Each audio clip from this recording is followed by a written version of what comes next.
Après la cité de l'Union africaine où il a été reçu le dimanche 16 mars 2025 par le président Félix-Antoine Tshisekedi Tshilombo, l'envoyé spécial du président américain Donald Trump et membre du Congrès Ronny Jackson, accompagné de l'ambassadrice des États-Unis en République démocratique du Congo, Lucie Tamlin, a échangé le lundi 17 mars avec le président de l'Assemblée nationale, l'honorable Vital Kamerhe.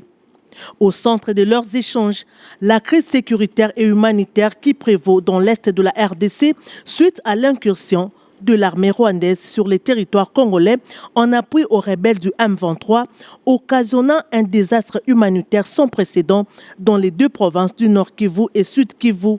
En tant que membre du Congrès américain, il était question pour Ronny Jackson de venir témoigner auprès du président de l'Assemblée nationale congolaise du soutien total des États-Unis à la République démocratique du Congo concernant son droit légitime du respect de son intégrité territoriale. L'envoyé de Donald Trump a affirmé que la nouvelle administration américaine aspire œuvrer pour le retour de la paix dans la sous-région des Grands Lacs, spécialement en RDC, afin de permettre aux entreprises américaines de saisir les opportunités d'affaires qu'offrent les pays de Lumumba dans différents secteurs. Concernant les discussions qui s'ouvrent le mardi 18 mars à Luanda, sous les auspices du président angolais Joao Lourenço, ces membres du Congrès américain a rajouté que l'administration Trump est favorable à toute voie visant à terminer ces conflits d'une manière diplomatique, à l'instar de la démarche qui s'annonce à Luanda. So I had the honor of meeting with the speaker just now and talking about some potential solutions. Met with the president. Yes. Nous voulons que la paix puisse être rétablie ici en RDC et nous en tant qu'États-Unis d'Amérique, en tout cas déjà du point de vue du Congrès dont je suis membre, nous voulons travailler pour que la sécurité et la paix puissent être restaurées. Nous soutenons les différents processus qui peuvent permettre de mettre fin à la guerre, de mettre fin aux tueries, de mettre fin au bain de sang.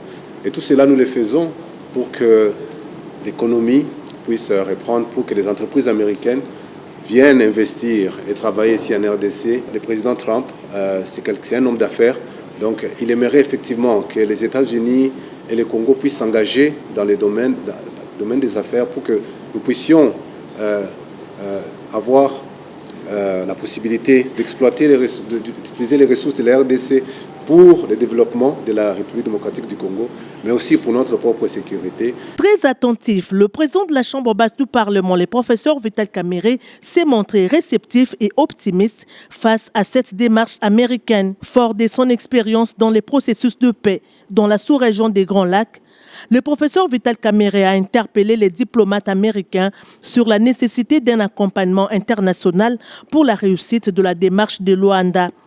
Le professeur Vital Kamerhe a notamment insisté sur la cohésion nationale, un point essentiel pour prévenir de nouveaux conflits et consolider les avancées obtenues. Le président Vital Kamerhe a salué les soutiens reçus de plusieurs pays et organisations internationales, spécialement des États-Unis, qu'il a invités à accompagner ces processus.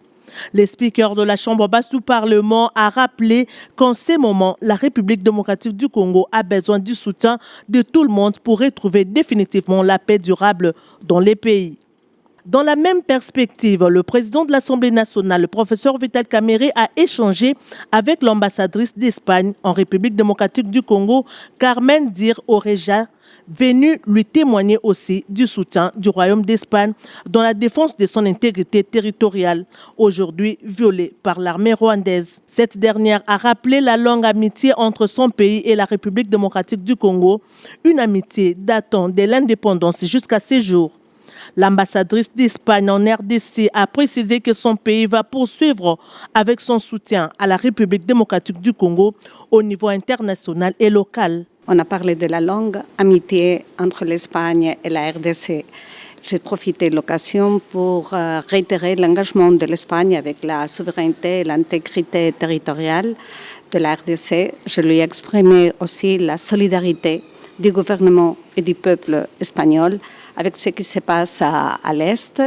Et en tant que pays ami, on a vu comment l'Espagne peut contribuer à la pacification du pays et à la prospérité des Congolais. Ces échanges s'inscrivent dans le cadre du front diplomatique ouvert par la Chambre basse du Parlement pour soutenir les efforts du gouvernement sur les plans diplomatiques et politiques.